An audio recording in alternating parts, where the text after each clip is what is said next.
We good? Temporarily back to winter? Let's hope it's temporary. Spring will arrive officially very soon. Yeah, and I hope the weather will be ready for that.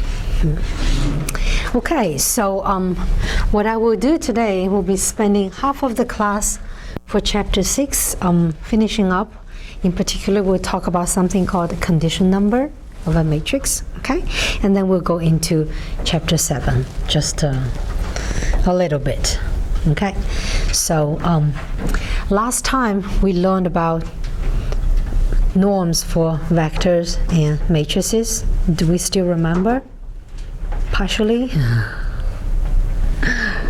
Okay, so let's just pull out one of them, because I said the most interesting one is the L2 norm, little L2 norm, right? So the L2 norm of a vector, the 2 norm, let's just quickly review.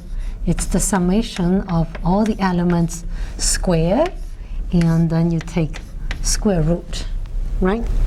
And then I say if that is the L2 norm defined for the vector, and then without proof, did anyone try to work out the proof for that? Anybody tried? No? Okay, how about I put it as a bonus problem maybe? Maximum of lambda I, A, the eigenvalue over all eigenvalues of A. Take the maximum in absolute value. That gives you the L2 norm. Okay, so let's take that, and then we talk a little bit about eigenvalues. Eigenvalues, and they are associated with the corresponding eigenvector. Okay, and they're denoted by lambda and V of a matrix A. So we have heard of this term, eigenvalues of a matrix, eigenvectors. So if lambda and V is a, we also call it, they come in pairs, right? If it's an eigenpair, what equation must they satisfy? What relation must they satisfy? Anybody? If this is an eigenvector, the right eigenvector, this is the eigenvalue of A, met? So like f of v equals to L of v? A times V is lambda V. Have we seen that before? Well, we'll not work on that here, but okay. So what does it mean? So this V is a vector. It's a right eigenvector. So it's a vector. Vector has a property of pointing into certain directions, right? And it has a magnitude also. But you know, eigenvector, the magnitude doesn't matter. It's the direction it points that matters. So if you think of multiplication of an eigen of a matrix onto this vector is like an operation you apply on the vector, then this vector is special for this operation. Why is it special? You point in a certain direction. After I apply A on you, you still point in the same direction. Is it? This one points in the same direction as V. It's a scalar multiple. Is that right? Vector calculus. But the length of the of your vector is changed by a factor. Okay, so that factor is also special for this vector and for that matrix. Is that okay? Not any vector you apply A on it will give you this relation. They will usually change direction and point into something else. Okay? So do we remember how to solve an eigenvalue? Anybody? A minus lambda times A and any matrix equals 0. Where's the determinant? Okay, so let's write this out since you mentioned it. So this is equivalent to the following. Is that right? By moving this to the left and join the two coefficients, throw in an identity matrix. Okay.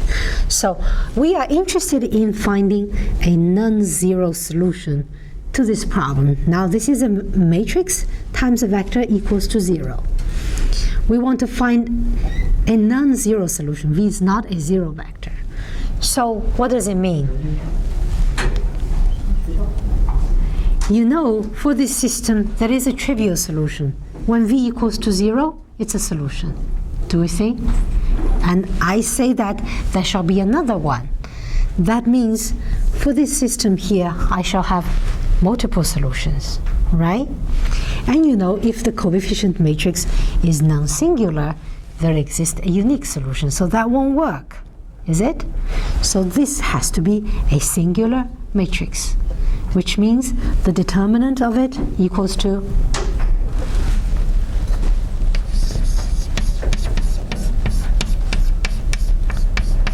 why the determinant of this equals to 0 will give me an eigenvalue, because it gives me multiple solutions, in particular non-zero ones.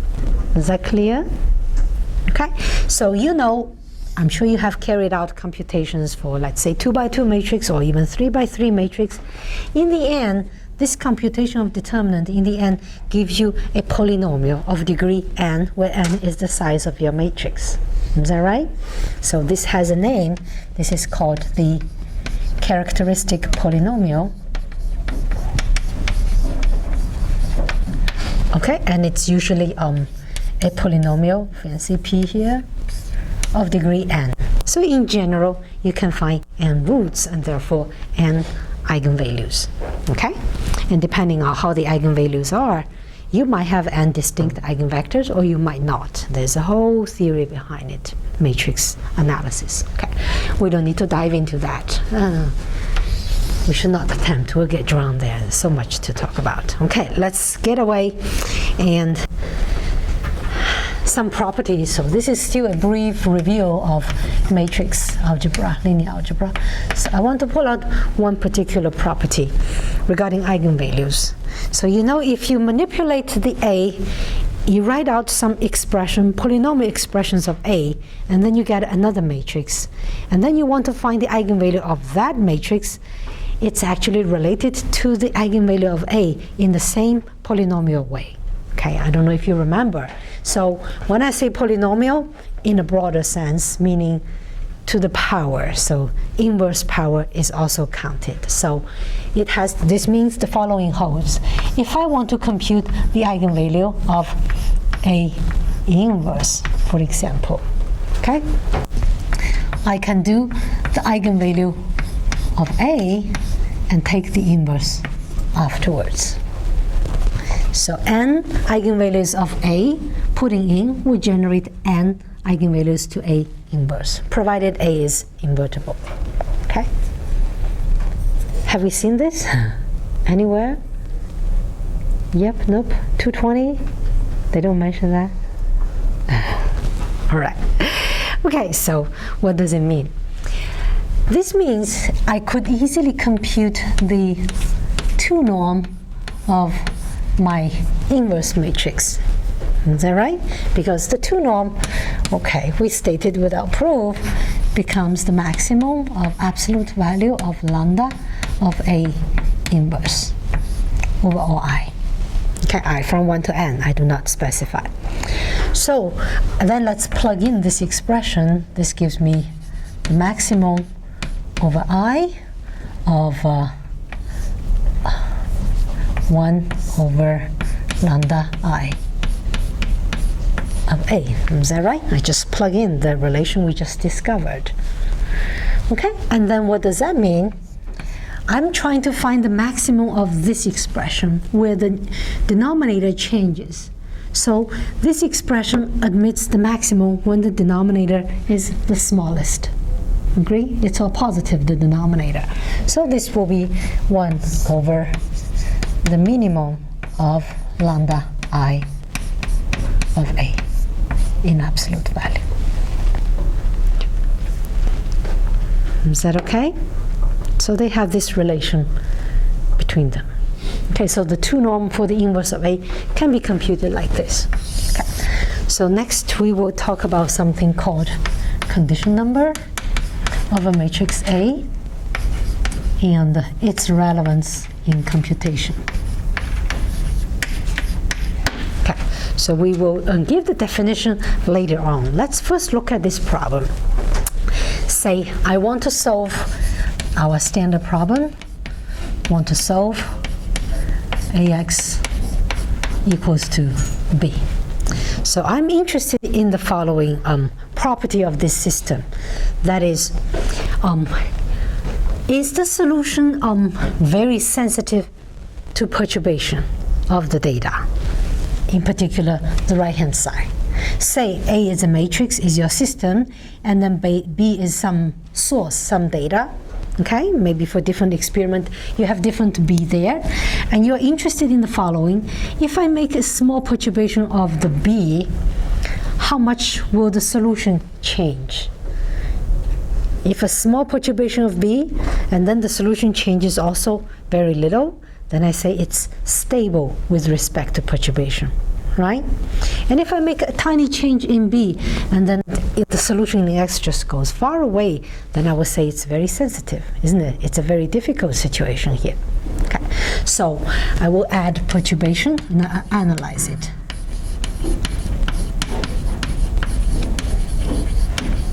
Okay, so I add a perturbation P to the right-hand side, to my source. Okay, so I have the other, and the perturbed system now. A, let me put the solution to be X bar. This is perturbed, so B plus P. So the right-hand side is slightly different. Okay, so I want to see. Let's say I'm talking about relative arrow. I want to know the following relative arrows. So the first relative arrow will be the arrow in the perturbation that I add. I call it E of B, okay? So the relative arrow will be, well, how much you add on top, measured. Since P is a vector, I need to compute its norm with certain norm, okay? Divided by the base value, which is the B, computed in some norm. Is that right? And the relative arrow in the solution in X, what would that be? Well, that will be the change in X, so is X minus X bar. That's the change divided by the base, which is the unperturbed system. Is that right? So I am interested in the following. If I know EB, will I be able to express EX? What's the relation between this arrow and that arrow? Okay? In particular, I want to find a bound such that EX is bounded by EB in some way. Is that possible? Okay? So let's do that computation. So this is a little bit of analysis here. So I want to relate those two arrows. Okay?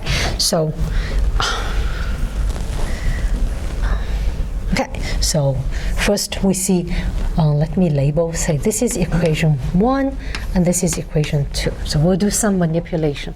So what I do first will be, I take equation 1 and I subtract equation 2 from it. I can do that, right? So what is my left-hand side?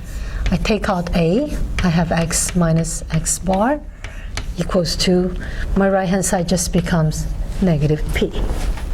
Okay?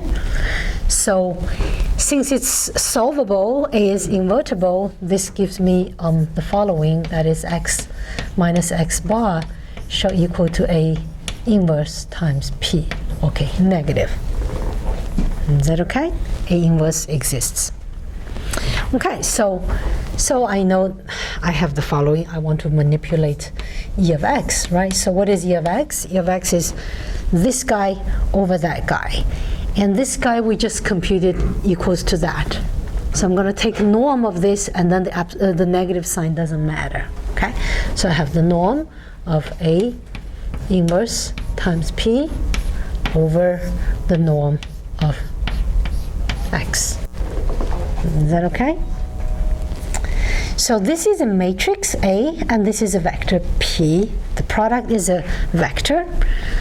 Remember the definition of the recall. So this we had last time. Recall, if A is a matrix, the matrix norm is the biggest, the maximum of this ratio, right? So it's bigger than or equal to AX over X, right? That's by definition, because this equals to the max of this for all X. Therefore, this is bigger. Okay. which means AX A norm is less than A norm X norm. Am I right? So we're going to use that. So this times that is less than matrix norm times vector norm over X. Is that okay? But I don't know this X here, so I still need some more manipulation. So, okay. And now I do the following. I need to get a hold on this expression, 1 over norm of X. Can I estimate it? Okay, so I will be using the original equation, AX equals to B. I have that. And I can take norm on both sides. It still holds. AX vector norm equals to B norm. Is that right? And I use the same relation again. This A times X is less than A norm times X norm. So if I put this as A norm times X norm, then the left-hand side just got bigger, right? So that will be bigger than or equal to the B norm. Agree? Just that same thing I used again and again. Everything here is positive because they are norms. I can move terms around without changing the inequality sign. Is that right? So what I will do will be I'll move this X to one side and move the B over. So I have 1 over X standing alone on one side. Okay, so this gives me 1 over X norm shall be less than A norm over B norm. Is that okay? So let me label. So I had 1 and 2. Let's call this is equation 3, and this is equation 4, the final one we have here. Are we okay? Okay, so I'm going to plug 4 into 3. Use that to take care of the term 1 over X norm. Okay? So plug 4 in 3. Okay, so I have now e to the x is less than or equal to, I have a times p, which are a inverse times p, which I keep, and then I have 1 over x, which I substitute with this, so I can still have less than equal sign. Is that clear? 1 over x is substituted by that, so I have a over b. Okay? We just used that inequality, definition of the matrix norm. Okay, so I'll rewrite it in another way. I have A inverse norm times A norm. I move the P over on the top, and I move the B down here. What's so nice about this expression? What's this guy? EB, isn't it? So this is EB, the arrow in my perturbation, the relative arrow. And that is the arrow in my solution. So I just discovered the arrow in my solution is bounded by, this is a number. Once A is given, the A norms are given, right? That's some number times the arrow of the perturbation. Okay, so this number now becomes crucial, isn't it? So let's denote that. Let's call this number kappa is a function of A, okay, times E of B. That will be the factor you multiply on the relative arrow of the perturbation, and the arrow in the solution will be bounded by it. Okay. So if this kappa is small, not so big, then you know the arrow in the solution will be bounded by the arrow in the perturbation. So it's stable. Is that right? But if this kappa is huge, then you don't know. Okay, so that's why this is important. So where, let me specify now. Now we have this quantity kappa of A, which is A inverse norm times A norm. So this is called the condition number of A. Okay, so you want it small. So if kappa is very big, that's not good news. Is that right? So in that case, you have no control, and a small perturbation in the data will cause a huge difference in the solution. So if kappa A is big, then what do? We call the system. So since kappa is a condition number, so the system is not very well conditioned, so this is called ill-conditioned. Okay, so condition numbers are defined in terms of matrix norms. So let's take a specific example of the case of this L2 norm, which relates to eigenvalues of A. Okay, so let's see in L2 norm, what will be the kappa of A here? We did the prep work, so that will be, let's put that in. So A inverse 2 norm times A 2 norm, right? So A inverse 2 norm, we prepared here ourselves, is 1 over the minimum of all the eigenvalues. So in the denominator, I will have minimum over all I lambda I of A, is that right? 1 over it, times the 2 norm of A, which is the maximum over I of lambda I of A. Now you know why eigenvalues are important. They pop up everywhere. So this says if you get a hold on all the eigenvalues of A, in particular the biggest one and the smallest one in absolute value, then the ratio between them is critical. If the ratio is big, your system is ill-conditioned, very sensitive to perturbation. If the ratio is not that big, you know that's always bigger than 1, right? The condition number. The best condition number is 1, right? And then if it's small, let's say 2, 3, or 10, then it's a very well-conditioned system. Okay. So along our not so long journey into numerical computation, we have run into a system that was ill-conditioned. Anybody remembers?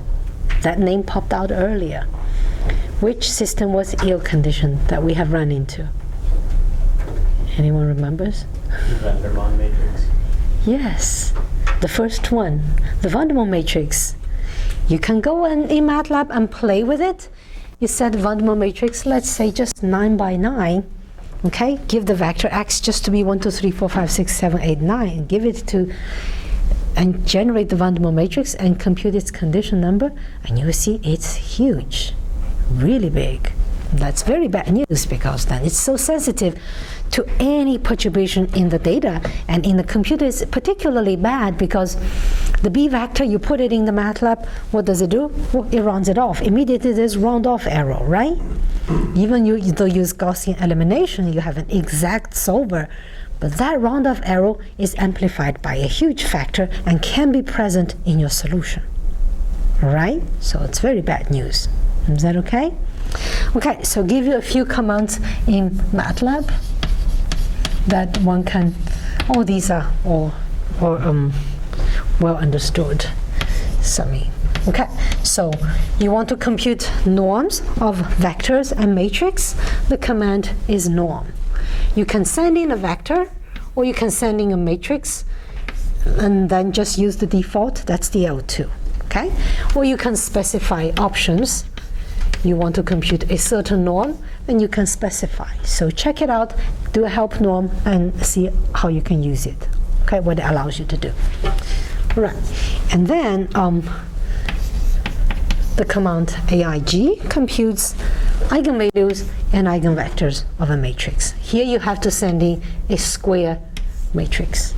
Okay, and it will return to you eigenvalues and eigenvector. And that can take a long time if your A matrix is big. That takes a long time to compute because computing eigenvalues and eigenvectors is again a huge business. It's not easy. Okay, so the last one is this thing called condition number. You just say cond A, Okay, in the default, it computes the L2 norm, but there are other norms, and there are options you can send in, choose whichever norm you want to use. Is that okay? All right.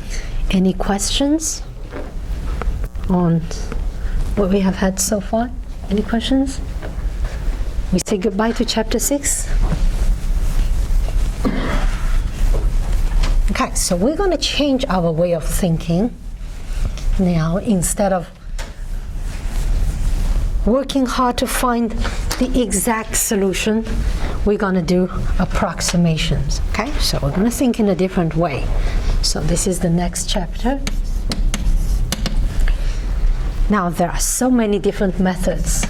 We're going to look at one that's related to what we had in the last chapter in the setting of fixed point iteration.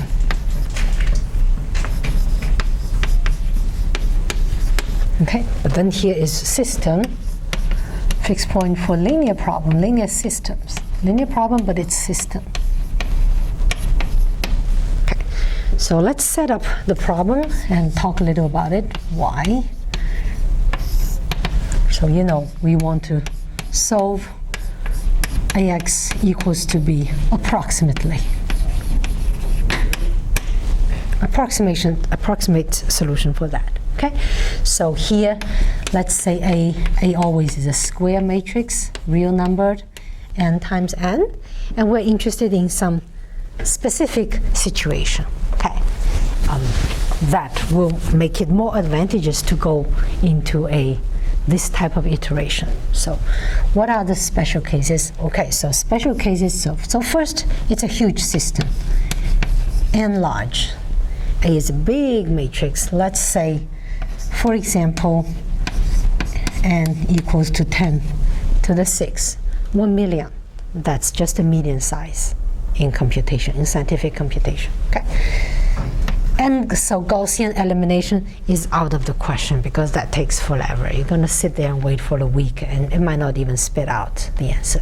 Okay, so you can't do that. You have to go through some other ways. Okay, but then you also know that there are something special about these matrix A that you're dealing with.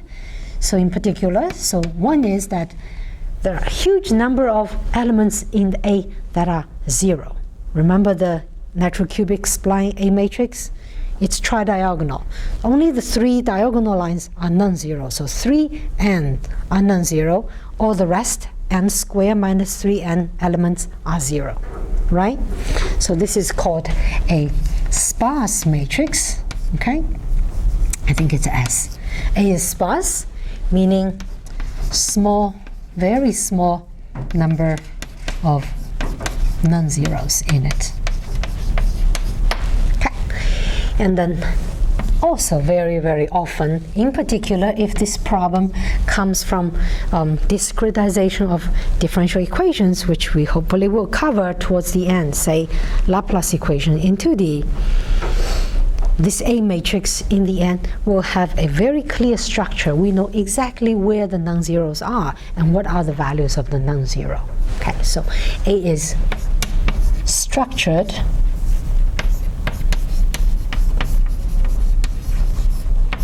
okay, so we clearly know. So right now you're just hearing me talking about it. Later on we'll have concrete examples.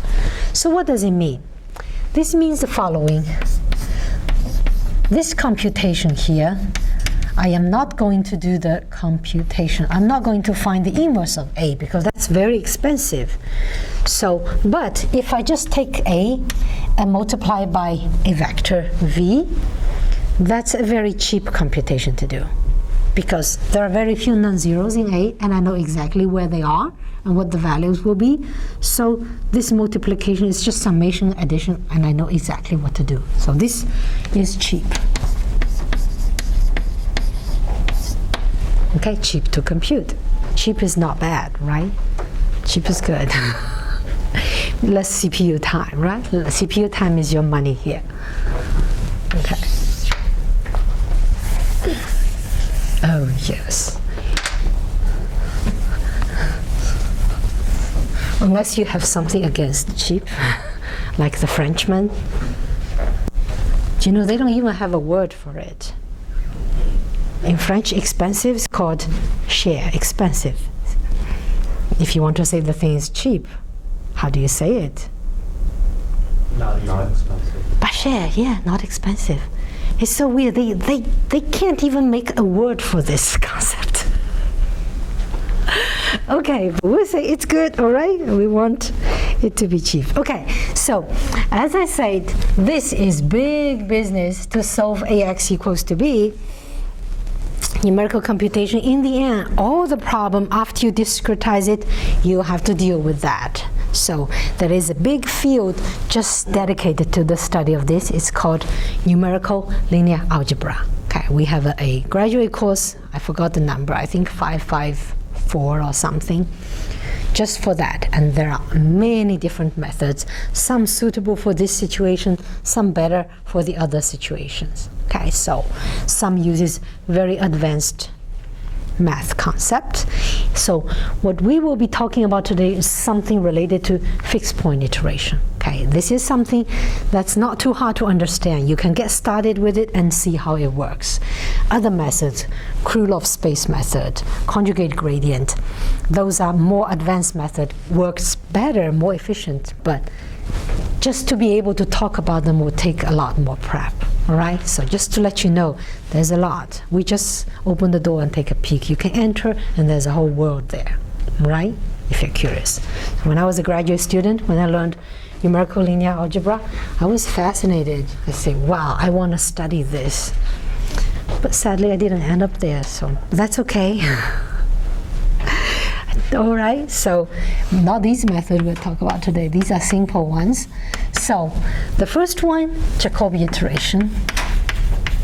As I say, these are fixed point iterations for systems. Okay, so we shall still remember fixed point iteration, don't we? So your problem, ax equals to b, a system, right? So you know there are n equations here. So I don't want to write out all of them. So let's say I'm going to write out i's equation. Okay? So let's say my A matrix, I denote the components as A, I, J, as always. Okay? So the i's equation I write out, it will take the following form. A, I1, x1 plus A, I2, x2 plus many until you hit the diagonal term aii, xi plus, and then you have many terms to ain, xn equals to bi. That's the i's equation. Is that right? And then you have n of them. So you basically have I running from 1, 2, 3, and all the way to n. Is that okay? I'm just writing out one equation. So you know you want to do a fixed point iteration, so you want to rewrite this into some form of fixed point. You want to keep something on the left-hand side and move everything else to the right-hand side. So what do you think I'll keep on the left-hand side? I'm blocking it. I keep the diagonal on the left-hand side and move everything else to the right-hand side. Is that okay? So I rewrite. Well, you don't have to do that, there are other ways, but this is an obvious way of doing it, so I will do the following. I keep the diagonal term, let me take aii with me first, and then I'll throw it to the right also. And I move everything else to the right, so leave some space. So I will have bi minus all the n minus 1 terms, right? They go to the right. May I write it in the summation? Are we okay? I'll just sum them up. All right, j from 1 to n, j does not equal to I, because that term is still on the left. It didn't come over to the right. Are we okay? And then this aii now is a number, so I'll move that over also, and 1 over aii. So you see, this gives me n equations, and for each equation, what's on the left-hand side is xi. So I have x1 equal to that, x2 equal to something, x3 equal to something, all the way to xn equals to something. Do we see that? So it gives me an idea. So this basically says x vector equals to some vector function of x. Is that right? So all these n equations in the end gives me the x as a vector equals to something, some function, linear function, let's call it g, taking x on the right hand side. This g is a linear function where the ith g looks like that. Okay, so if x is a solution to the original problem ax equal to b, then x is a fixed point for this operator. Do we see that? We write it as a fixed point. Okay, so x is now a fixed point, your solution. Okay, which means I can throw in fixed point iteration. All right, let's do that. So that gives me the Jacobi iteration. So there are many ways of writing out this fixed point iteration. Let's do the first one. Jacobi iteration. Okay, so it takes the following algorithm. I'm writing out the algorithm now. Step 1, choose an initial guess x. X is a vector, and I have to label which iteration is this vector. So on the top here, that's like the index for the number of iterations. Is that okay? I put 0 on the top, which means x is actually a vector. So I'll have x0, first element, x0, second element, and so on, x0, nth element. Transposed, right? It's a column vector. Is that okay? The top index is the number of iteration. Okay.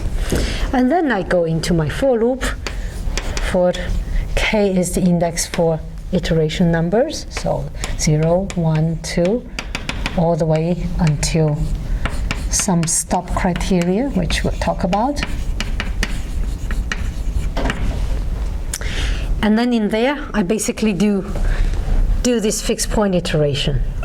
So there are n equations, so I need another for loop to go through all of them. I, 1, 2, all the way to n. You see there are n equations. Okay, and then for each equation, I basically have to compute this, where the right-hand side is the x at the previous iteration, and I use that to compute, and the value will be assigned to the x in the next iteration. Is that right? Okay, so the left-hand side will be x at k plus 1, and the right-hand side is bi minus, I'll copy, there's 1 over ai, I lost. bi minus summation of a I j x j in k, j equals to 1 to n, j does not equal to I. Is that clear? You put in the kth value. So for k equals to 0, you will put in x0 on the right hand side, and you would compute all the x1s. Right, so I lost the I here, sorry. So there's a summation sign here. So actually, there's another for loop here, right? Unless you use some matrix thing, which we'll do that. We'll talk about that later. So, okay, and end. Is that okay? That's a very, very short and obvious code, and you'll be required to write a Jacobi iteration for your next homework. Okay, by the way, the next homework on direct sober, I'll put it tonight on Angel. Okay, so you can start having fun working on it. Okay, so we need to clear up a couple of things. Choose an x0. How do you choose an x0? Let's talk about that. Choice of x0, the initial guess to start your iteration. So this is a fixed point iteration, and it's a fixed point iteration for a linear system. So it's different from Newton's method. Newton's method deals with nonlinear problems. So later on we will learn a little bit, that is, if it converges, it always converges to any initial data. So it doesn't really matter. Okay, so anything goes, that's the moral. You can basically put any vector, so anything goes. Okay, so some popular choices.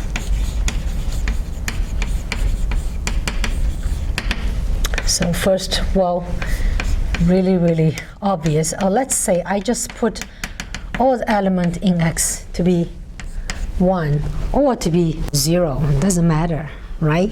I can do that. And in MATLAB, this is simple to do. You can call zeros or ones and make that vector. Okay, that's a simple choice.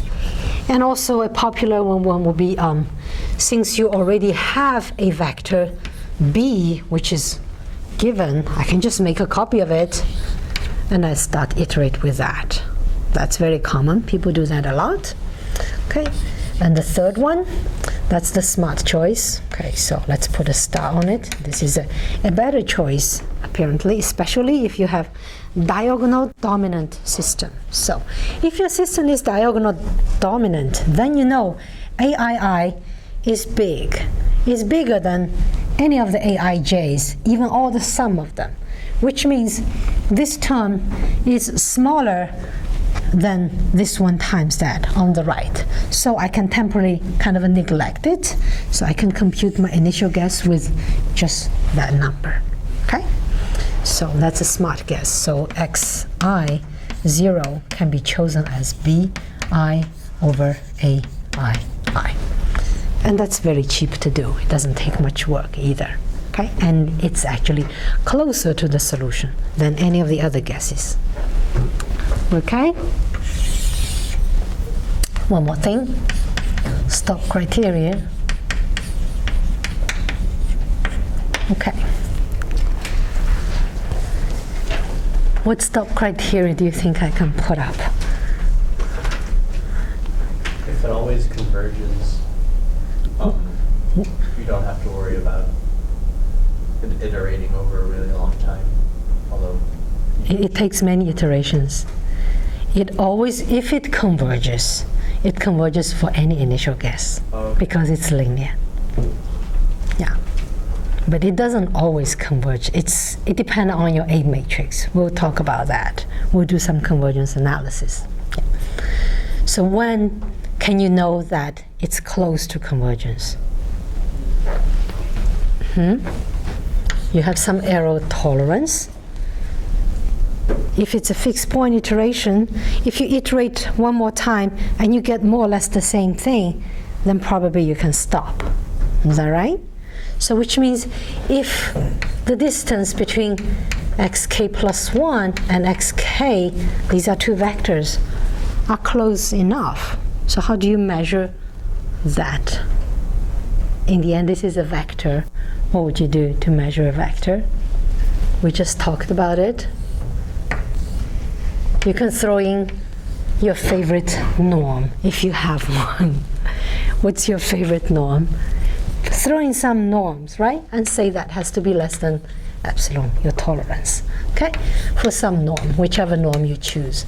In the end, these are equivalent, all these norms. Some vector norm. Okay? What else can I use as a stop criterion? many iterations. Okay. That's always carry, smart to carry. Max number of iterations met, and then you get out, just in case. So here you have to allow a pretty big number. Okay, I like 50, 60, something like that. This is not Newton. Newton's 4, 5, but this you have to give a decent number. It takes a long time. So now I am solving this equation, ax equals to b. If for some iteration I check this value, a x k minus b, and if that is very close to 0, then I can say xk is pretty close to the solution. Is it? Do you agree? If this shall equal to 0, then this xk is a solution, right? And if it's close to 0, then it's close to the solution. So I will introduce you to this concept. It's called the residual. R at step k is exactly a xk minus b. So if the residual is small, okay, so it's a vector, so you have to measure it in a norm, whichever norm you pick. That's a good criteria. Okay. So we don't fuss that over residual, but advanced method is all the analysis of residual. So how you can reduce it, okay, after iterations. Okay, and then combinations of any of these. You should always combine several of these combinations. Okay.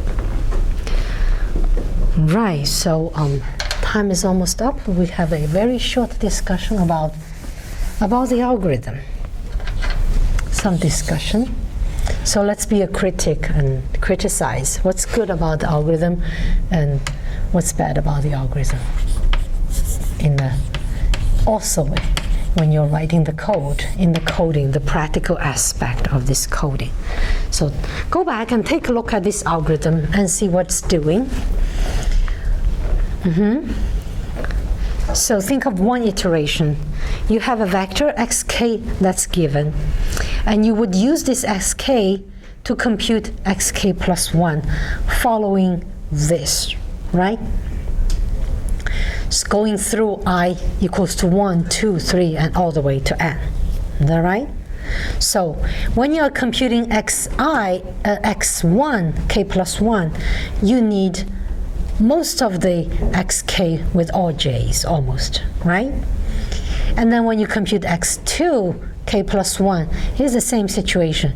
You have to keep your xk all the time until you finish all the computation. Do we see that? You cannot overwrite on the same vector. That's what I want to say. So in the iteration, you need to generate two vectors to store the information. Okay, so that's kind of a drawback. Okay, you need two vectors at the same time at each iteration for informations of xk and xk plus 1. You have to store them until you're done. Once you're done, then everything is in xk plus 1. This xk is not needed anymore. And then you can copy the value over here and then start the next iteration. Is that clear? So it needs a bit more memory, okay? We will know other methods that does not do that. More memory space, a little bit. Okay. Now, there's something good about this method. Let's go back and look at it again. So I see if I want to compute x1 at k plus 1, I need all the xk with different j's. And then let's say if I want to compute xn, the last one, I also need all the xk's, right? But it has nothing to do with the xk plus 1 with index 1. So the computation of each xi is independent. Do you see what I mean? I don't have to go through this sequential order to compute. I could go through any order of them as long as I covered every equation and generated the xi. Do you see that? So it's non-sequential. What does that mean?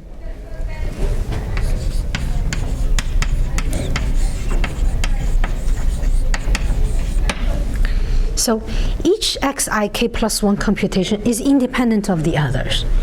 Say you have 1 million unknowns. So what is the reality of scientific computing these days? You can parallelize it. Yes! Parallel computing.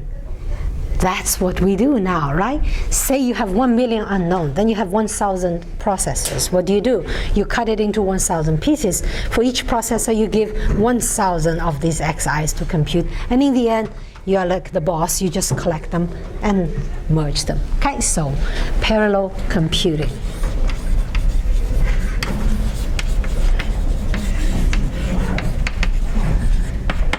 Okay. And then one drawback, which I cannot support myself, is this has somewhat a little bit slower convergence. Okay, we'll talk about it later when the convergence analysis is done. Okay, any questions? Okay? All right.